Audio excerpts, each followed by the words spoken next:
Welcome. Thank you so much for being here. This room is all about community building today and dialogues about community.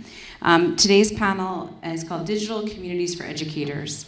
And regardless of geography, CS and maker educators can often feel disconnected from their peers. We're going to talk about what is the efficacy of emerging online communities to mitigate such isolation, and how do we create more virtual water coolers.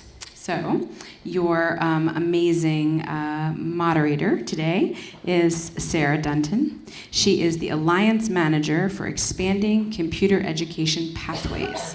And that is specifically focused on increasing the number and diversity of students in the pipeline to commuting and to computing and computing-intensive degrees by supporting state-level computing education reforms.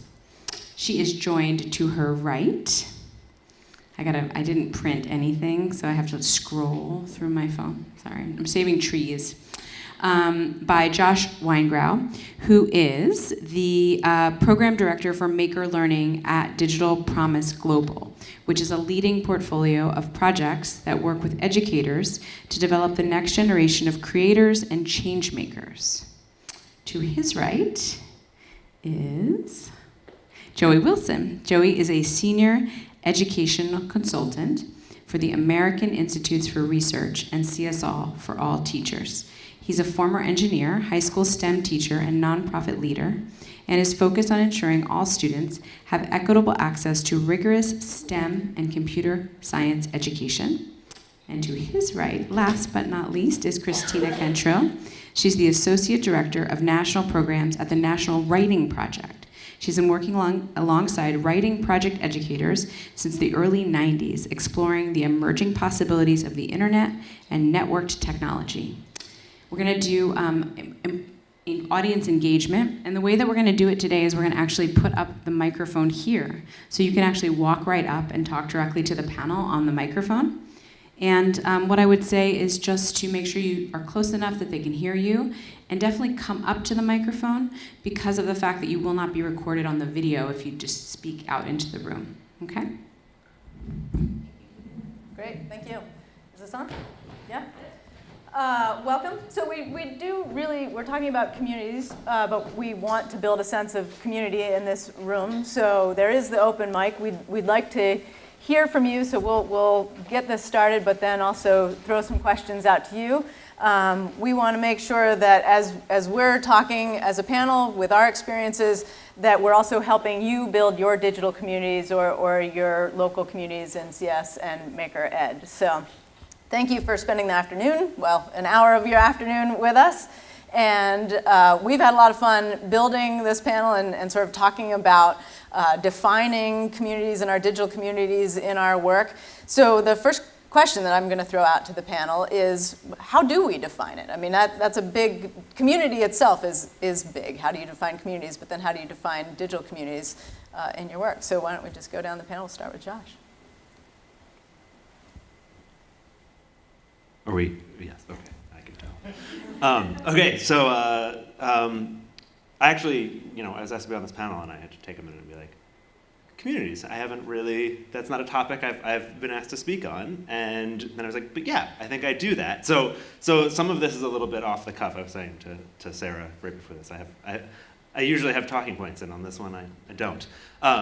So this should be fun. And I think, so what I've learned over a couple of years of really, I've thought about my work in the professional learning and network building and advocacy space, and the reality is all of that work happens in community.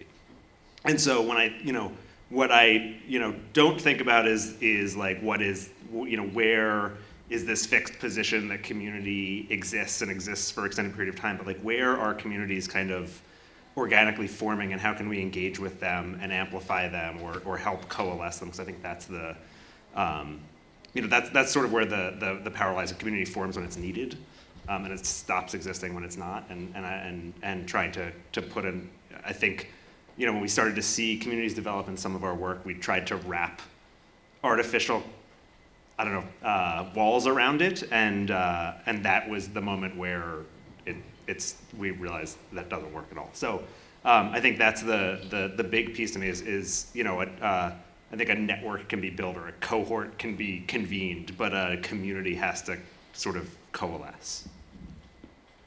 I'm Joey Wilson. I'm with CS for All Teachers, and specifically, so CS for All Teachers is a virtual community of practice for teachers of computer science. And so we're specific about saying teachers of computer science because many of the teachers that we work with wouldn't say their primary identity is a computer science teacher. They're a math teacher, they're a science teacher, they're an elementary school teacher.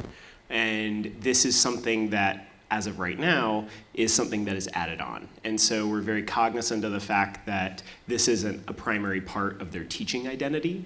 And so for us, we're constantly thinking about, okay, so we need to think about who we need to bring in beyond just full, like 100% computer science teachers who teach computer science all the time. We need to think about the resources and supports that are necessary for those teachers to get what they need. And I can talk a little bit more about that later. Great. And at the National Writing Project, for those who don't know it, it's a network of educators who connect around writing and the teaching of writing. So we work across grade levels, we work across disciplines, we very proudly proclaim writing as making, and we also think about, coding and literacies and all of that, so sort of this intersectionality of writing in many ways. And one of the things that I've learned in that work, this network has grown over the course of 40-some years, 44 years at this point. We're one of the oldest networks. We have lots of different communities, both local communities, national communities, online communities. And one of the things that I think runs through all those communities and picks up on what you both said was that people, what I see a community forming, I see that they have real work to do together. They have an opportunity to contribute real work, and they have an opportunity and to do something together, dig into something together, and they have an opportunity in different ways to lead that community. So both, I feel like the work is very present, and the leadership of the people doing that work is very present. And that's where I see really healthy communities, both online and digitally. And then digitally brings in, lots of different questions about space and place. I mean, physical does too, actually, too. But it's still really those contingents of work and the ability to lead that I think are really important. Excellent, thank you. All right, so that's how we're defining the communities that we are working with, and we would like to turn it to you. What are your communities, or what questions do you have about digital communities? And we can do a little bit of problem solving. If this doesn't feel natural at this time, we can go on with our next question and save questions for the end. I know that there's members of the community that I work with, the ECEP community. I joke around about doing a lot of work across 17 states with people that are in little 1-inch squares. So if you're engaged in digital communities, what do you get from that? What are you not getting from that we might be able to sort of toss around as a group and address? And if you have thoughts, please use the microphone so we can capture it on video.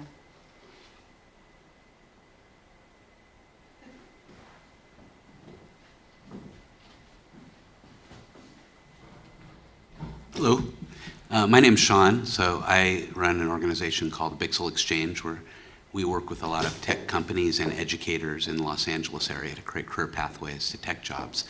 And I'd say for me, this is actually, even though we like to think of it as a national issue, in LA there's a lot of traffic.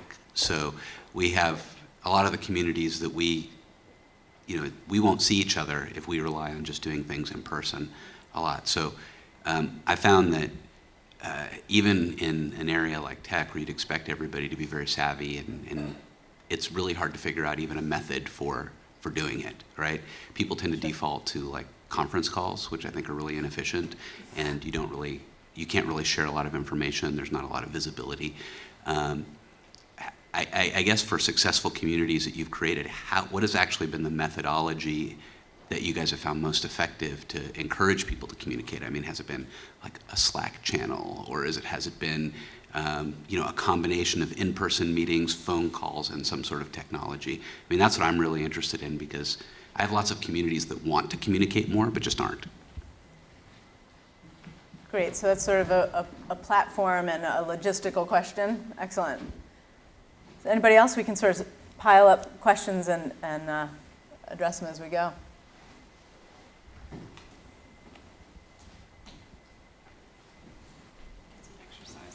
It's true. This is really just keeping us all awake, so thank you for participating. My name is Sandy. I'm a high school computer science teacher. And there's a lot of communities for the AP computer science teachers through the College Board, as well as Facebook communities that have been set up kind of informally that are very useful. And one of the best things about the communities is that computer science, this world is very giving, as far as it's not unusual to have a university person respond to a high school teacher's question. And I feel like probably one of the next things that really needs to happen is building something that's that strong, because I don't really see where I'm necessarily helping like my feeder schools, or the people who are like the middle school teachers, the elementary school teachers. I don't even know if they have really active communities. They may, and that's not good if I don't know that. But I think that's something too to like kind of keep building and bridging. Because we've definitely gotten some great bridges with the AP community and the college professors, and I'd kind of like to see some of that expand to more levels. Great. All right, well, let's jump in and take the first question, which was about sort of platform and logistics, right? The reality of sometimes you build a community digitally because there's traffic or parking issues, and can you really get your needs met on a screen, and what is the platform? Or what's the combination of in-person, phone, on screen? Like so the balance of, all right, in-person, on screen, just saying it over so we can get it on camera. You want to take that, Josh? I mean, well, I have kind of one aspect, and I think between us we can cover a few things. Because I heard one word, and I just kind of, it got me thinking, and you said it's that, conference calls aren't very efficient. And my first thought of that is communities aren't necessarily very, like, I'm not sure that if you're trying to get work done efficiently, community is the thing that you're trying to form. And maybe there might be some disagreement on that, but that's my first kind of reaction, is like, is community like optimized for efficiency? Will it ever be? And I'm not sure that that's necessarily, the sort of the nature of it. Because I do think like the first thing is about a community is sort of interpersonal connection, and building that is not efficient. And often I do think that's where the most powerful communities do have whether it's a face-to-face in-person or a face-to-face virtual component. I've seen that being really powerful, in the building of the community aspect of it, even when it can be really unruly when it comes to sort of the getting the work done part of it. So for CS for All Teachers, I think a little bit of history is important on this. So CS for All Teachers, when it was first founded or first started from an NSF-funded project, it was called CS10K Community. And that was based off of the National Science Foundation solicitation. And it was originally intended to be a meeting place for National Science Foundation PIs to get together and share resources. Ultimately, the space that was created didn't really yield any of the connections or results that people were thinking. And as we were talking with Jan at NSF and other people and other stakeholders, we kind of realized that if we really want to support computer science teachers, we should probably create a virtual space to do that. And so the focus changed to computer science teachers at that point, and it was of the two main NSF-funded projects, so those that were computer science principles and those that were exploring computer science.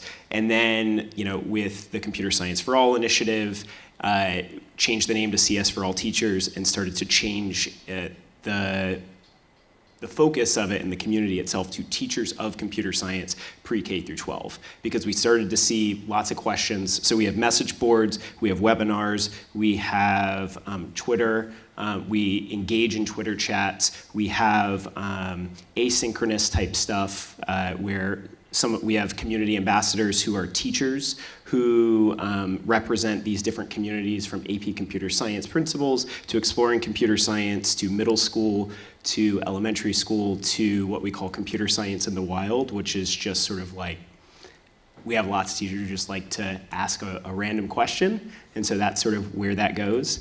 So we try to meet teachers in a variety of capacities. Some really like having a scheduled webinar. Most do not. But what we actually see on the back end of our analytics is that we have a lot of teachers who actually look at those. They actually go back and will watch them and download the webinars. We see a lot of engagement recently via social media from our Twitter account. And so it's a little bit hard to separate out the website that CS for All Teachers is housed under with the Twitter account that goes to my phone, and I like and retweet stuff, and I'm a part of Twitter chats and stuff like that. I would echo a lot of what folks said. We use a lot of different tools, and we are very cognizant of sort of combining, specifically if we're working on something, sort of, if we can, face-to-face opportunities with a mix, but we've done completely online things that have connected global communities of educators. And part of it is your purpose. So I think, to Josh's point, that the purpose is really important. If it's like a workforce and a task force, you might want to use certain tools. If it's sort of more general, ongoing community that has a sort of larger shared purpose that's longer term, you might want to use other tools. And to this sort of, like, thinking about the sort of tools that educators themselves use, we've been, sort of, we move with kind of where the tools that people are using for their own work. And I've had an opportunity to really actually pay attention to what teachers are doing in those spaces, or including myself as an educator. What are we doing in those spaces, and how are we doing it? Because often people talk about, on Twitter, for instance, teachers are sharing resources, but actually I see lots of real work getting done in these spaces, and real leadership being taken by teachers, and real advocacy work happening. And once you start to name what you see people doing in those spaces, then you can start to build on that. And I would also just add that we also have done some work where we really allow people to use the tools they're comfortable, and then sort of aggregate things together. So it's another way to really think about and support folks themselves in the community curating out, like we all curate sort of things that have been important in the community that are salient for others. So it's a way to take leadership in the community, and it helps with that aggregation piece. So if you've got lots of people using different tools, and you've got all these different conversations happening across different spaces, having sort of practices of curating and sharing back out within the community itself can be a powerful way to work across tools.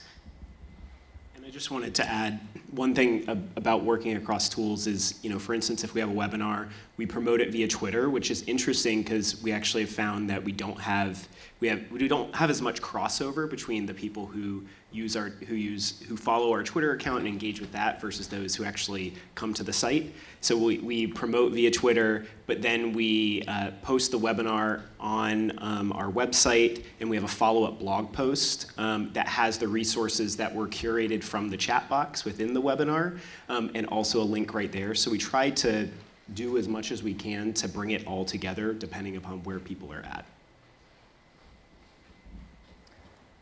So we can take the second question also, which is about the community, and how can a program be a feeder to others in your network? So specifically high school to feeder schools. How can you use a digital community to bring in other communities and expand resource sharing?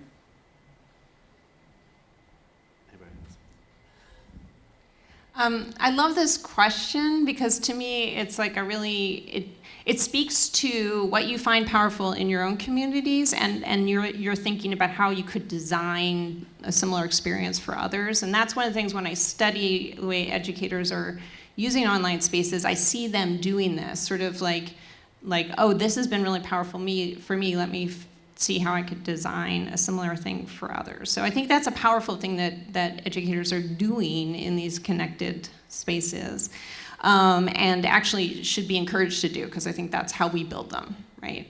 And then, so I think that's a powerful inquiry question. And I wonder about, how inviting some of your colleagues from the feeder schools or whatever to share and talk about their work within your community, oftentimes, supporting people and sort of talking about what they are doing sort of starts to bridge those communities and can start to engage discussions. And then maybe there's sort of like a way to kind of build a community out of that. But I think inviting people to talk about their practices in that context can be a powerful way to start a conversation about what you share and what you want to build around, and sort of develop communities of practice are really sort of the way that I think about it. And what are the practices we have in common, and how can we build our shared practices? And inviting people to noticing who's doing that, inviting them in to take a leadership role is a really powerful way to start those conversations, I think. I think earlier, just trying to think of who are some likely and unlikely allies that you can start to just tag in. That phrase is not something I made up. That's from Talia Milgram Elcott from 100K in 10, which is a national network to get 100,000 STEM teachers in 10 years. And that's sort of the phrase that I think is really important here. And so, like, for instance, when we're promoting an event, if we think it's for like a webinar, all of our stuff is virtual, and we think it's for high school teachers, but we don't want to limit it to that, we will go directly to where we think high school teachers are. So like some of those forums that you're talking about, post within the College Board forums, but then we'll also go on Twitter and tag like the National Association of Secondary School Principals. We'll tag ISTE. We'll tag a bunch of other organizations that are networks of networks to try to start to get those other people. And then we rely upon our teacher ambassadors within CS for All Teachers to help promote a little bit more of that local connection. Since we're a national virtual sort of thing, we don't have the capacity to understand what happens in the local community as much, and so we rely upon the leadership of those teachers to help share that information out. And I think one of the ways I've come to look at the sort of digital piece is I think a lot of the maker CS teachers coming into digital communities. Well, I think in general, if you're a maker or a CS teacher, you're kind of an early adopter to begin with. But I think teachers engaging in these digital things can kind of fall into that category, right? And where again, a community can be for many purposes, but in particular, I'm just thinking of the model. So we have the Maker Promise is a partnership that Digital Promise has with Maker Ed. We're kind of engaging, advocacy and support around maker education. And so we purposefully made a choice. There's a lot of interaction among maker educators on social platforms and in various other forums and communities, and we didn't need to create a new one. And actually what we really want to do is what we saw is that in some of the most powerful work is happening where there are real local communities. So how can we use digital national community or network to help build local communities? And I think that sort of catalyst of these early adopters need to come together because they need an affinity group. But then the best thing that I think can happen out of that is they leave because they've created their own local affinity group, right? Because they've found a way to connect with their probably most just closest community, which is probably their school or their school district or their network of educators around them, and pulled them into this affinity. And so I think this sort of one way to express that is sort of like the network mapping exercise, and where do these points connect, and how do we play on that? So a lot of our, in the biggest sort of community that I work with, the real community building exercise we run is about encouraging, either hosting or encouraging people to host meetups or ed camps and programs like that, and how do we take it right back to local as the real thing that we're trying to do with our national and digital presence. So we're far too serious. Our audience is quiet. We can have plans, right? We all have serious plans. We're going to build this digital community, and this is how we're going to serve people. But and just our setup for this panel, like we had a very serious conference call that was horrible because we were talking over each other, and then there were pauses because it's a conference call and you can never tell who's going to talk. So our follow-up call was on Zoom, which I was like, oh, thank God, they're real people, and they breathe and have pulses, and it just felt more natural, right? So this is our community of 4 hours that we've created. But we had this discussion around, when did the community that you're working with, that you designed a digital community for, when did it form? And I think that we all discovered that there was this real formation around like this kind of unplanned moment that involved a slight crisis of an expert backing out, a child coming in at an important moment, and animals. So if you could reflect on, it's always the animals, right? Like cats bring people together. So what are those moments that are both serious and goofy that really say like, okay, we've done it. We can build together now. I was going to say, so recently I was on a conference call that was incredibly tense, and then all of a sudden, and we're all on video too, and so there was a moment where one of the other people who was on this, we had like a grid of 10 people, and all of a sudden one of the speaker's children came up and was like, "Mommy, I love you," and just like starts kissing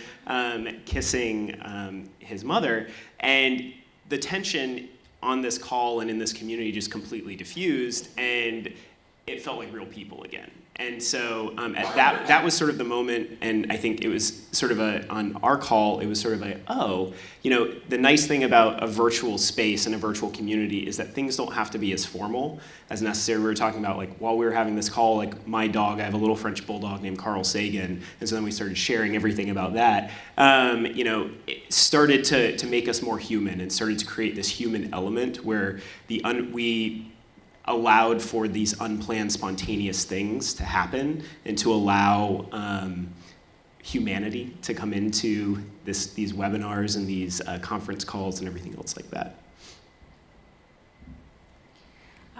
We've done some work online where we've really supported teachers in, we really talk about it as like coaching towards imperfection. Like, we really want you to just sort of like try this thing and see what it does, and that coaching will be with the facilitators. But like you expect things to sort of, or you're trying to build a community where people are bringing their authentic selves and their whole selves to it, and where they're teasing out what really are some of the problems that we share, that we're trying to figure out together, because it's real meat of what brings people together, right?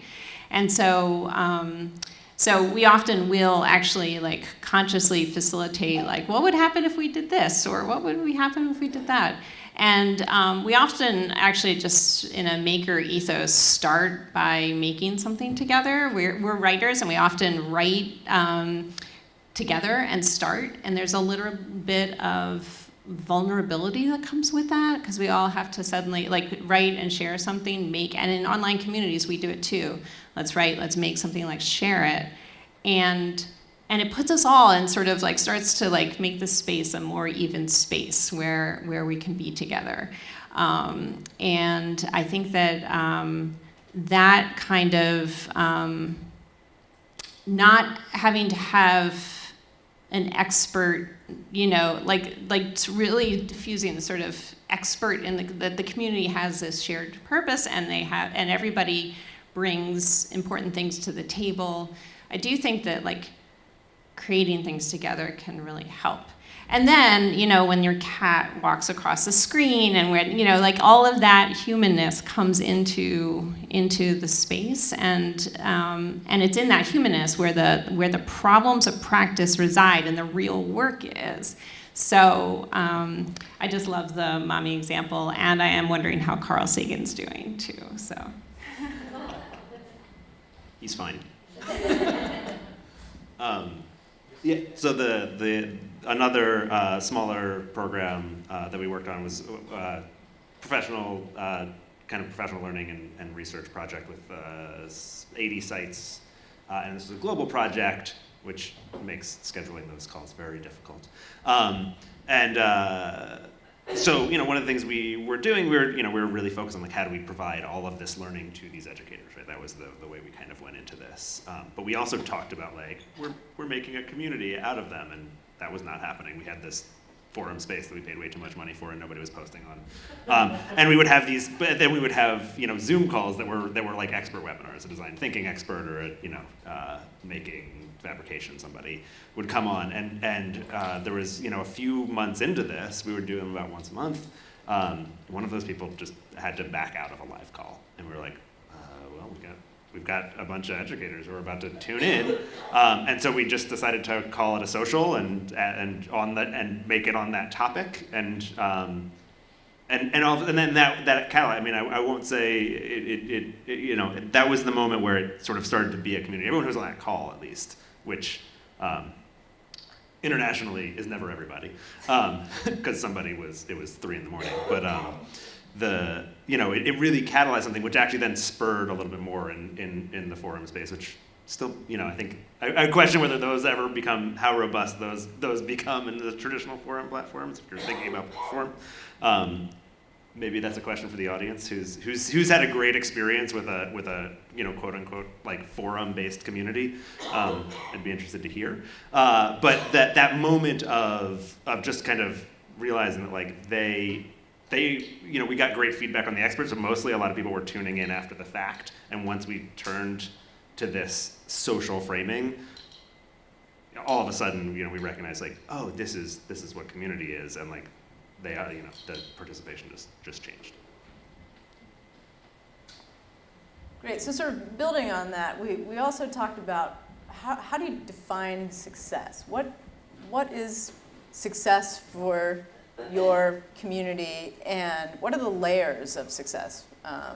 Because it's not just one goal or one thing, but how do you know when it's working, or when you need to make a change and maybe address what changes you've made or tweaks that you've made?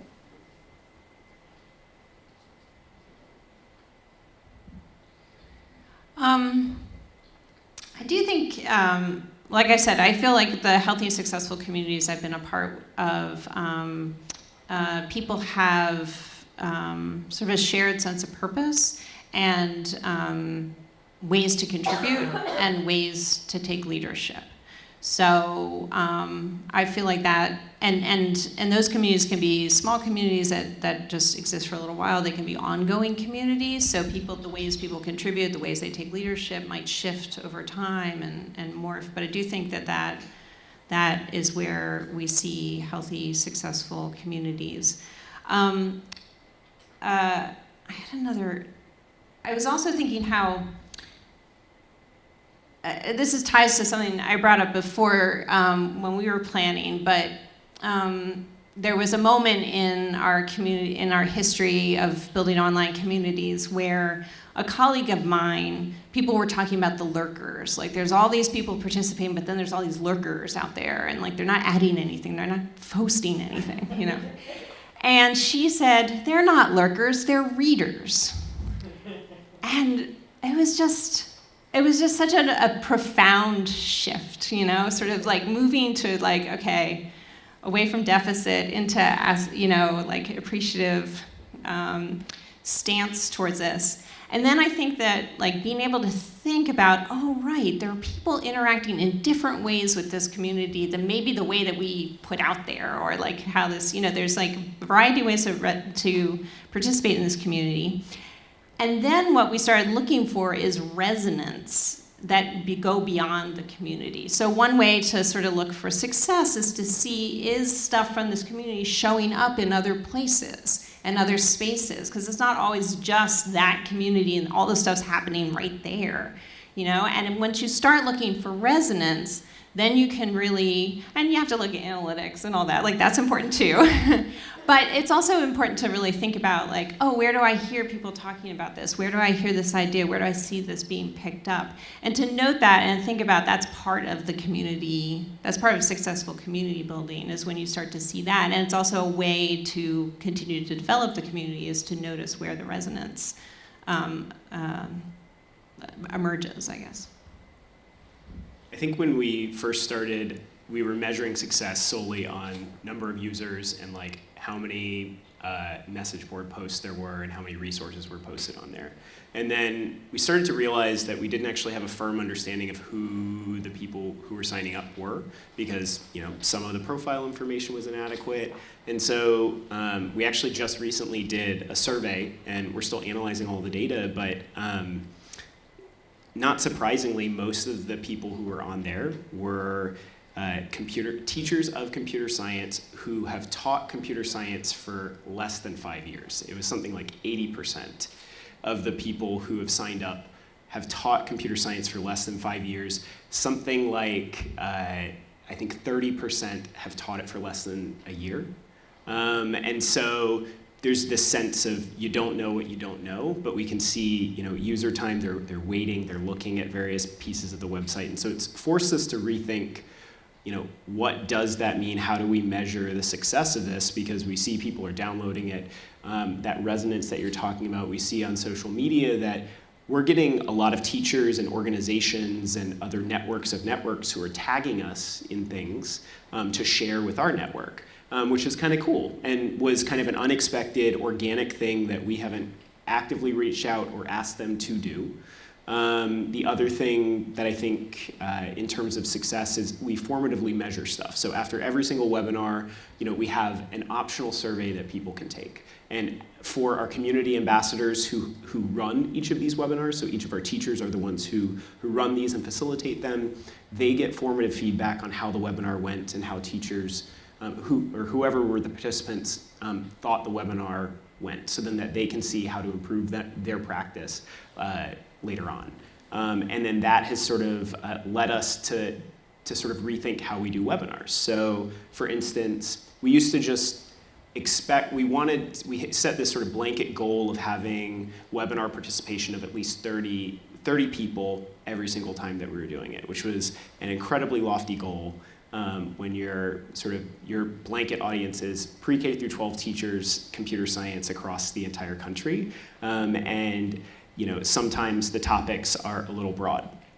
But what we started to realize was the ones that were most well attended were those webinars connected to specific curricula where teachers were likely teaching the same things around the same time. So like AP Computer Science Principles, for instance.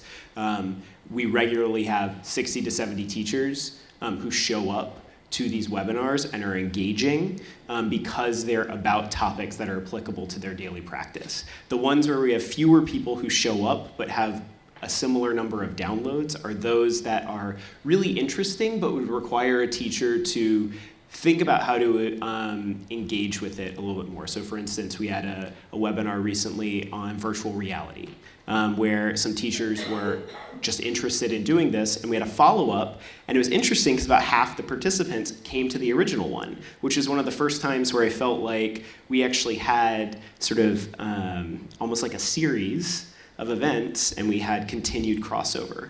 And so I think using this formative assessment has helped us start to refine what our expectations were and have differentiated metrics of success for them. So yeah, so I think kind of echoing a lot of what's been said, the measure of success is based on what are the goals of the community, and I think it's also often important when we're sort of organizations organizing communities, we come with goals, but the community might come with somewhat different goals, and the idea of success might shift because of that, or we might just have to use two sorts of metrics to gauge it. So I think one of the going back to that global design thinking teacher professional development network, that project's basically over. We did some research, things were great, we published some project guides, like everything was a total success from a programmatic standpoint. we still have teacher socials like every once a month or two, because I mean it doesn't take a lot to coordinate, and what actually happened was there was a community, and then the success of community ended up being this unexpected kind of thing unto itself that we're happy to sort of maintain as long as it's useful to that group, even though there's basically no project left for it to be a goal for. So it is this sort of evolving target.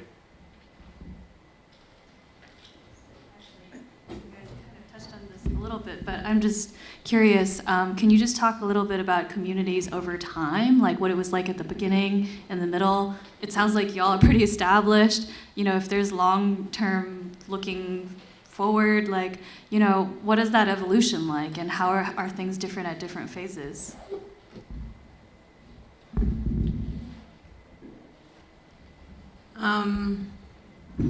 Whoa!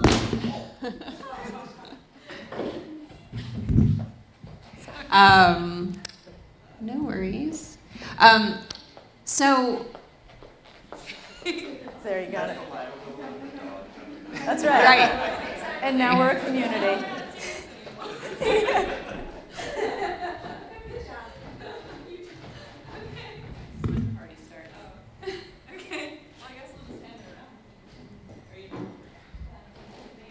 So with long-term communities, over time, I've seen us flexibly use different spaces as people get comfortable or use different spaces. So that's one thing over time that I've noticed, is that we haven't ever had one space. And when we did have one space and held on to one space, it was that often was a problem, So that flexibility to sort of learn as we learn as a community was important, and to be somewhat flexible, although mindful that lots of people get used to working in a certain way, sort of making mindful, thoughtful moves over time. One community that's been around for a while is a community that we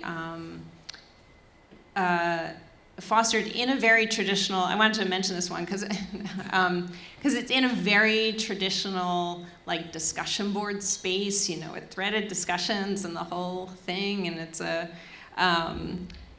but one thing that we've been able to do is support over time sort of leadership transitions of lead contributors, made actually a job within the community where people will take turns in that community taking a leadership position. So this is like a formalizing of a leadership position, but that over time, that builds the leadership of the community and the leadership of the larger piece of work outside of that online forum. So, within the forum, they might be the ones that welcome new people into the forum, or make sure that resources are curated in there and then sent back out. They might be the one to post announcements, different sort of jobs. And then they rotate off and some other people take that position. But then those folks are actually leaders to draw in for other work, because what they've done is they've just looked across a whole set of practice, right? And so they have a bigger view because they've been in this role of helping to develop the community, and then they become leaders, in other work that we need. So that's one thing that I've seen, and that community has developed really lovely over time, actually, because of this kind of rotation and transition project. I think similarly, we've sort of we are not well established. I mean, we've only been around since 2013. And it's transitioned over time. And I think where it's transitioned has gone from AAR and CS for All Teachers trying to come up with the content to working with teachers and using teacher leadership as a mechanism to develop that content. And then where AAR and CS for All Teachers uses its staff time is primarily around developing relationships with other organizations. So for instance, working with the Computer Science Teachers Association or the CS for All Consortium to understand how we can support each other. So if there's a local event happening with a specific CSTA chapter and they want to promote it, sure, I can promote on Twitter about this and we can post in our forums. However, we want to make sure that they're directed to the actual chapter itself. And same thing for CS for All Consortium. If they're program providers, we have sort of this. We have this graphic that's kind of like a triumvirate between the three, where we're sort of a virtual space. CS Teachers Association is meant to be the in-person space where you can actually meet other teachers and physically be around other people to support you. And then CS for All Consortium is meant to be this place for programs to connect together and researchers to connect with other people. I think I've probably...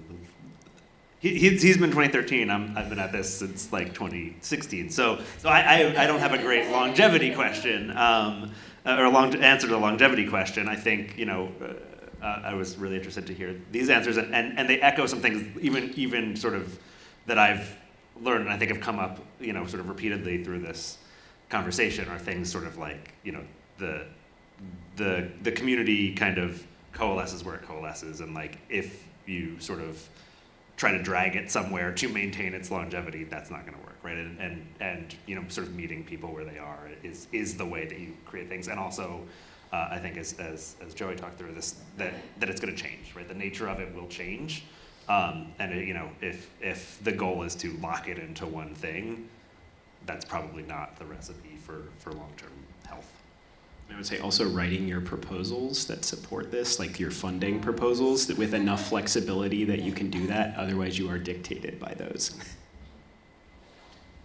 Actually, I think that's really important to remember that these communities take work. So even with the leadership within that one community, it's a stipended. We try to provide stipends. So really thinking about that as a real way to build leadership in your work, not just sort of not separate from the work. I think it's just really important to think about it in that flow.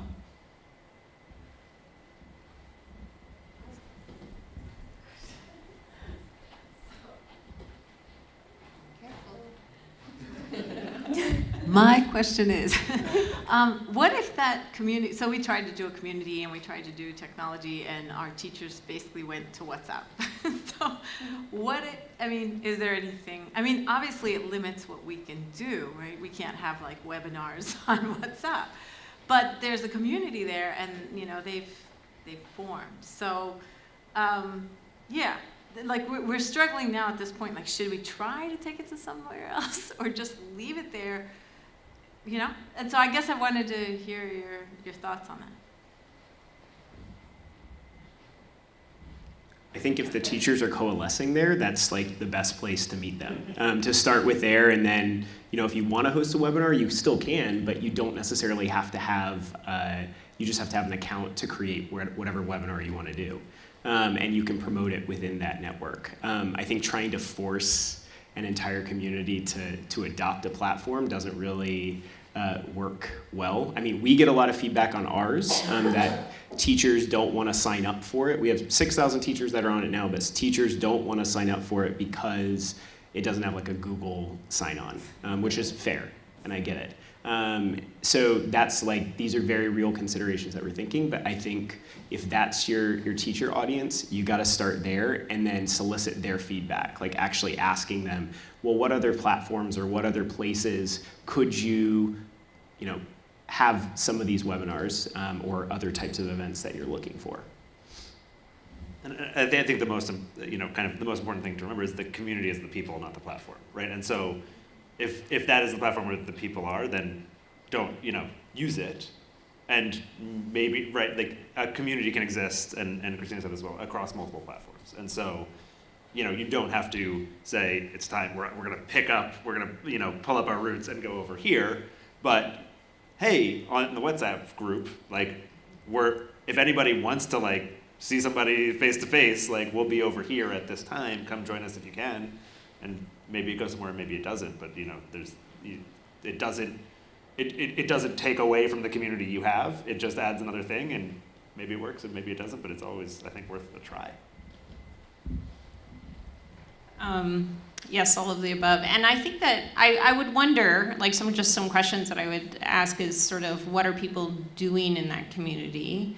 And are they interested, and do they have, like, could you see, even for like sort of your, I guess, more organizational stance, but you know, that there are things they're doing in that community that could be shared with the larger community outside of WhatsApp, and sort of, and ask them to take some leadership in doing something like that. So using WhatsApp as a community, but then also being able to share with sort of, in a different forum, some of the work that they're doing together. And if you see things that are valuable, I mean, we really also have found that affirmation is a really important part of building a community, that, you know, the sort of moves that people make. Sometimes, you know, again, it's to sort of like this idea that one person's in control and there's a way to be in this community, and really helping the community be the way, like helping it form its own sense of identity, supporting folks in the moves they make. So being very affirming about, you know, the decision to use WhatsApp, but trying to also understand it. Like, what are they doing? What's the important work that's brought them together? Is there something they could share about that would be of interest to wider community? So it's just another way to think about supporting them and taking leadership. If your goal organizationally is sort of a larger connection or a larger audience beyond WhatsApp, they could be real leaders in helping you think about that. So I want to talk a little bit about, we've got about 15 minutes left, about trust in communities, right? Like, where's that balance where you've got trust built and there's healthy risk taking, and people are putting themselves out there in your communities? And I think that also goes along with, you know, are these entirely open communities where anybody can jump in at any time? Is this a closed community that you start, you seed an idea? Where have you found the balance in that?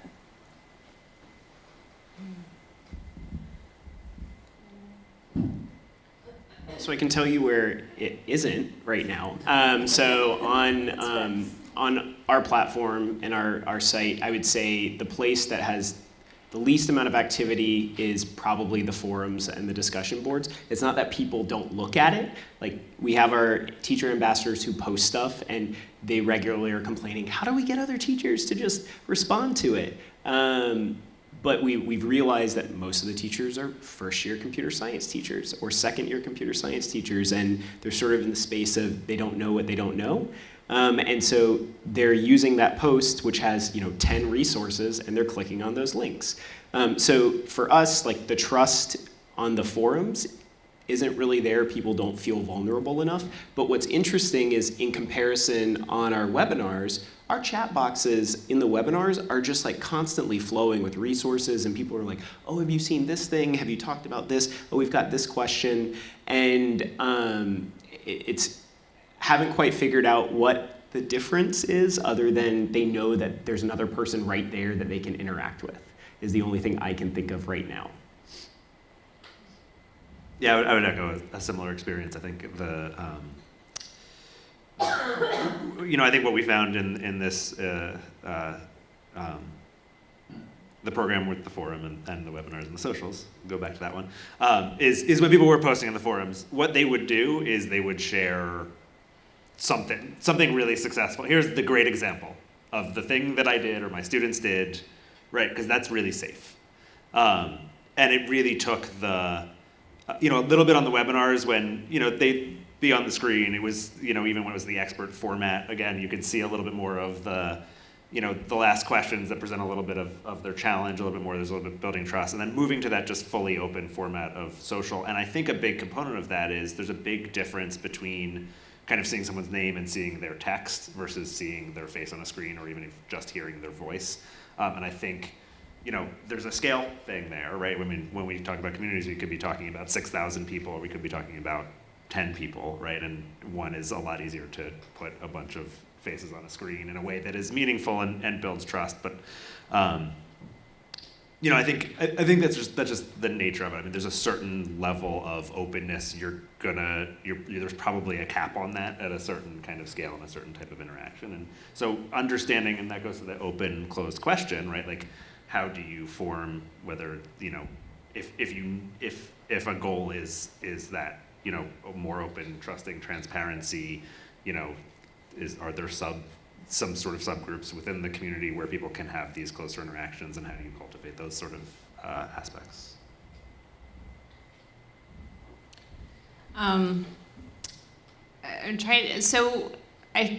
When it comes to sort of privacy and trust and risk, I want to sort of remember that these are educators working with youth who are figuring out the same questions in online network spaces, right? So we really try to actively think through that together. So we are often digging into problems of practice that, really sort of need different spaces to talk about some of them, that not everything can be open and online all the time. But yet, what can be open and online that really supports the community of educators holistically in learning from each other is a really authentic, important question. And what happens when we as educators work to figure out those spaces for ourselves? And then how does that impact the way we can think about supporting youth as they work in these kind of spaces? So we have a range of spaces that are more private to more completely sort of open and online, and we really try to think consciously and be critical about what we're doing and why we're doing it in those spaces and places.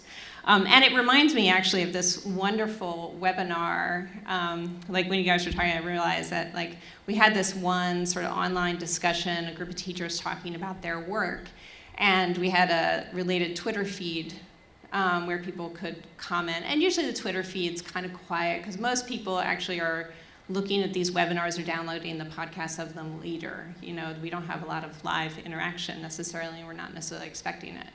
But all of a sudden, this Twitter feed starts to blow up.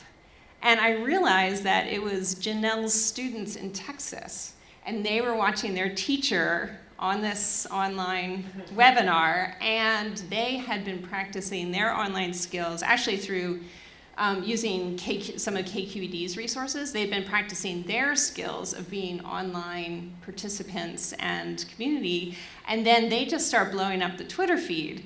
And then it was literally the most exciting webinar I've ever been part of. And the kids' voices, oh, so-and-so said this, and we brought it into the discussion. And so it reminds me that we're sort of all in this space together. And as educators, I think it's a really important space for us to walk into and to think really consciously about what we're doing there too. Along those same lines, outside of CS for All Teachers, I work on a project with Aman Yadav at Michigan State, which is a research practice partnership embedding computational thinking in elementary school classrooms. So there's a small cohort of 4th and 5th grade elementary school teachers, and we have a closed Slack site. So there are 15 teachers that are on this Slack site, and the way we started this up to build trust was not by focusing on any of the content, but at one of the professional developments that kicked it off, we introduced them to this Slack site and asked them to post a picture of a family member or a dog. And within 20 minutes, we had about 120 pictures of dogs and family members and other stuff like that. And then since then, Aman has created this channel called CT Moments, where elementary educators who are a part of this can just say, hey, I think we're doing something related to computational thinking in my class right now, and they take a photo of it and they post it within this channel. And it's been interesting to see, it hasn't gotten a ton of traction yet, but there have been about 3 or 4 teachers who have posted stuff regularly within it, and you'll have people reply and comment to it like, oh, I was doing that activity, I didn't realize that that was going on. And so it's quite interesting to see the difference between this very large community of 6,000 teachers and this very small closed community have a very different sort of vibrancy. Great. Sean, do you have a question? Yeah, I guess so there's two parts. One is, I have, I guess, an anecdote. Are there any like emerging technologies that you're like really interested in or inspired by or excited about? I know there's like some like AR, virtual reality type stuff. One thing that kind of surprised me the last year or two is how little I see anyone using Twitch, which is like I always follow my students, and my students were like, "Oh, you got to stream, Mr. Higgins." So I do like a flipped classroom, I do video, so I started grading. I keep the names off the screen, but I grade on Twitch, and students drop in and drop out, and like, oh, did you give me your grade yet? And like I've started building community with the students that way, and that I've kind of looked around and I don't see that many people doing it. Is there anything you're really excited about? That's my question. I'm excited about learning about Twitch, because I don't know what it is. 2 million people in it? I was actually thinking a little bit as Christina was talking about the power of bringing students in when possible, and I think that sort of goes to the one of my favorite like anecdotes just about school like cultural health is a principal who she said that the way she measures the health of her school is when she walks down the halls how many doors are open. And I think that speaks kind of that, at least metaphorically to communities as well. And a piece of that with teachers is you're not just opening the door to yourself, you're opening the door to all of your students, to the interactions between them. And there's lots of, we can get into all of the reasons why that could, that can be difficult beyond just trust and various other things. But I think that's just like a cool piece when the interactions can include students and the community can somehow participate with students. On the technology point, I think one thing that I'd love to figure out how is potentially how do immersive media fit into a community thing. I mean, both from a so we've been doing a project with students creating 360 video, and we've recently launched it. My one plug of the day. Open call to anyone in partnership with the UN, where we have an open call for students to share immersive media related to the UN Sustainable Development Goals, either as 360 photographs or video. But one of the challenges, this started as a smaller program working with some mostly media teachers in making 360 video. And one of the biggest problems is what is the screening experience, right? And we know media can be inherently social, and there's so much power and potential in immersive media, and yet it has this. There's this clear kind of isolating factor, and yeah, we can have kind of virtual kind of conversations where everyone's in a virtual space. I think there's something to be explored there, and I'd love to hear anyone's thoughts on that, maybe after, because we're running out of time. I haven't seen too many teachers do anything like that, like use Twitch, which I think is really cool. And in terms of like the type of stuff that we have as a platform, we haven't. I think it's a really cool opportunity. Where I have seen some teachers do something similar is I saw someone was on a Twitter chat, and they were talking about how it was a middle school educator, I think it was an English educator, who was using Snapchat stories to have their students do like a 5-snap. They would submit 5 snaps related to whatever book that they were reading, and they had some guidelines for what that looked like, and they had examples of that. And I thought that was like a really cool opportunity, but haven't seen that. And I think part of that is the hesitation for teachers who may not feel comfortable with some of the new technology. Like I said before, the teachers that we work with their identity is not necessarily computer science teacher. And that's different than someone who is digitally literate all the time and has access to some of the same technology like Twitch and other stuff like that. And so I think that there's a hesitancy right now to try to do some platform that is completely new, because you may potentially alienate some of the people who we're trying to bring in.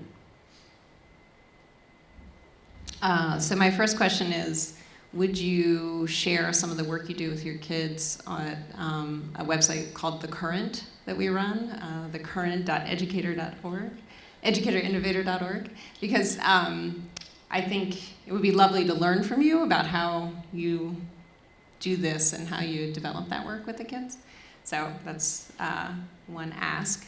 And we've been holding, for the past few years, we started it with the support of the MacArthur Foundation's digital media learning work. We started these like what we called MOOCs during the summer, but we call them massive online open collaborations, not courses, right? And they're really opportunities to play with a range of ideas and really think about connected learning and to make with different things. And we lead with teachers sort of making and playing with different tools. So it is one way that we start to see, even like I don't even know these tools, and suddenly people bring them in, like, oh, my kids told me about this. And and this summer we're doing another one with the National Park Service for a couple of weeks. So it's sort of an opportunity to, to make some stuff. This Park Service one, teachers will share things on a map, probably Google Maps or something like that. But it is an opportunity for us as educators just to play with a whole bunch of new apps, because there's just like constantly all these new apps coming out, all these new ways to stream and tell stories, and to add, both playing with AR and VR. A lot of us don't have a lot of time in our normal school day to necessarily do that. But in the summer, if we build these opportunities where we can really just play with some stuff, and we play, and then we reflect on, okay, what was the implications of that play, and what are the implications of that for learning? So we do it in that kind of way, but we start with ourselves making and using those tools. Just what do these things do? My kids have been talking about this all year, and so then in the summer it's like, okay, let's just try it ourselves. So. Excellent. Well, I want to thank the panel, and I hope that we've given you all ideas to go forth and either work with the communities that you've built already or build new communities. And find us on Twitter. We are happy to consult, coach, poke around new technologies, learn about new technologies. Play together. It's exciting to be able to work with digital communities. So thank you for being here. Thank you, guys. Can you give them a round of applause? Thank you.